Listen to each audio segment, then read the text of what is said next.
Hey everybody, I'm John, and this is Blind Whiskey Reviews.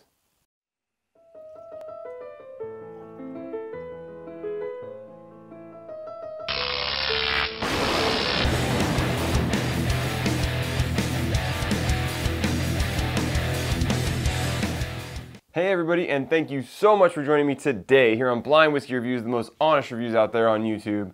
As always, don't forget, please hit the subscribe button down below and hit the bell notification so you know every time I'm putting out a new video and every time I'm starting a new live stream. We're doing our second edition today of the Last Pour segment, where I go through 3 bottles that I've reviewed in the past, and we're on the very last pour. I want to share the last pour with you and just talk a little bit about my experience with the bottle, top to bottom. So, let's get started. Alright, our first whiskey today is going to be the 1792 High Rye. This is 47.15% alcohol, 94.3 proof. We reviewed this one back, I think in like June or July of this year. I enjoyed it when I first poured it. I liked all the characters on it. I liked it had some good fruity notes, it had some good spice character, some nice round flavors. I'm a big fan of the 1792 Full Proof, and I think this is another good addition to their line. So let's get a smell here.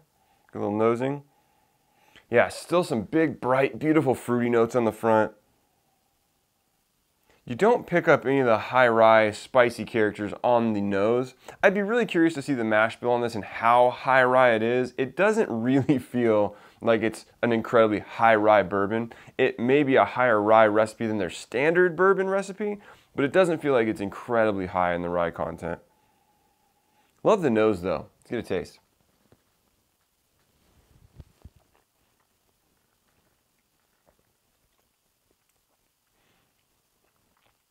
There's definitely some more of that rye character on the palate. Again, it doesn't feel like it's super high in rye, but definitely more rye than their regular rye or their bourbon recipe. Great flavors, pretty bold. I could maybe use a little bit higher proof on this to make it a little bit better, but in terms of how it's gone from top to bottom, I think it's been pretty consistent. This bottle's been open since the end of June of this year, so I'd say that top to bottom, it was pretty consistent over the last nearly 5 months. It didn't change a lot. You don't need to rush through this bottle. You don't need to worry about it oxidizing and turning weird on you. This one stayed consistent and good all the way through. If you ask me, would I buy another bottle? It's a tough question for me because I have to buy a lot of whiskey to review on this channel, but I liked it, I enjoyed it. If you can get it right at about $40, I would say it's worth buying a bottle of. Much more than that, I've seen this go for up towards $50. I wouldn't want to be paying that for it, but if you can get it in the high 30s, maybe at 40 bucks, I think it's a pretty good deal, a good value, a tasty whiskey, and I would at some point in the future buy another bottle. Alright, let's move on to our second whiskey with the Tomatin Dualchas, and again, forgive me for butchering this. This is a scotch that is aged in bourbon and virgin oak casks, and it is bottled at 43% alcohol. I haven't done many scotches on the channel, but this was the very first scotch I did on the channel.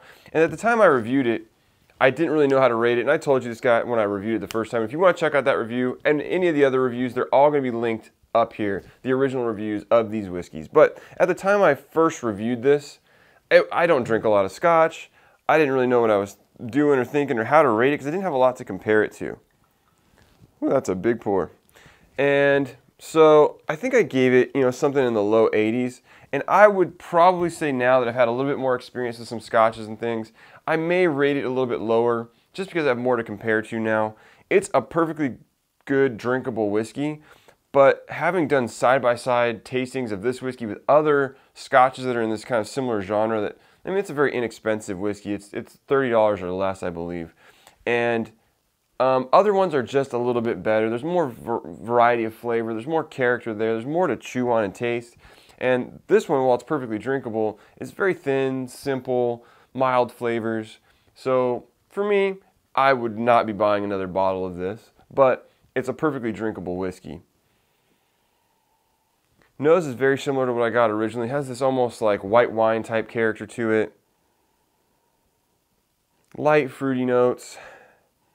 You can definitely smell the malt in there.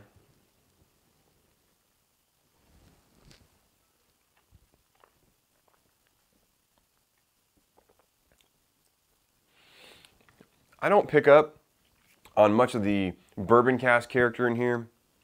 maybe there's like a touch of like a almost caramel character to it. It's very malty.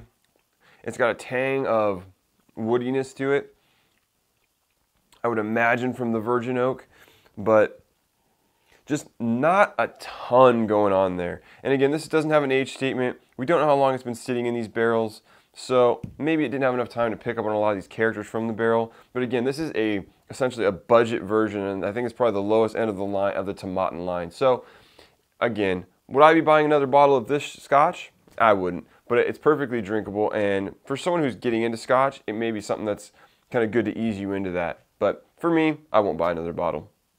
All right, on to our last whiskey. This is the Smooth Ambler Old Scout American Whiskey 107. This is a particular one, is a Total Wine and More hand selection, whatever that really means. So let's get into this pour. Again, it's bottled at 107 proof. I believe this particular product is all sourced by Smooth Ambler.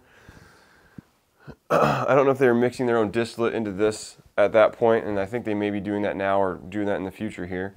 But why did I put the bottle down there? Let's bring the bottle back. So into the nose, I mean, as this one was when I first tasted it, this one is just a very, very dominantly nutty character. Huge, huge nutty character, probably more than I've tasted on any other whiskey. It's got a breadiness to it. There's not much fruit character there. I would say it's really dominant by maybe some brown sugar notes, very light, but just overwhelmed by this nut character on the nose. Let's get into the taste.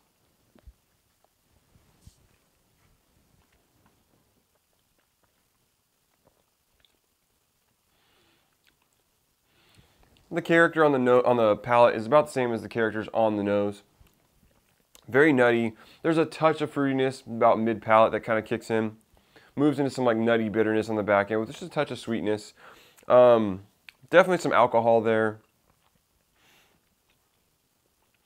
I don't dislike this whiskey. I just don't think it's very balanced. I think it's a little bit too nut forward. I would like some more to chew on there, some more flavors to taste. It's just a nut bomb. And so for me, I would say it's been very consistent top to bottom. This bottle's been open since February of this year, so we're going on about a little over 10 months since this bottle's been open. And it was very consistent top to bottom. Don't need to rush through it if you do have one of these 107 whiskeys or their regular 99 proof bottlings, I don't think.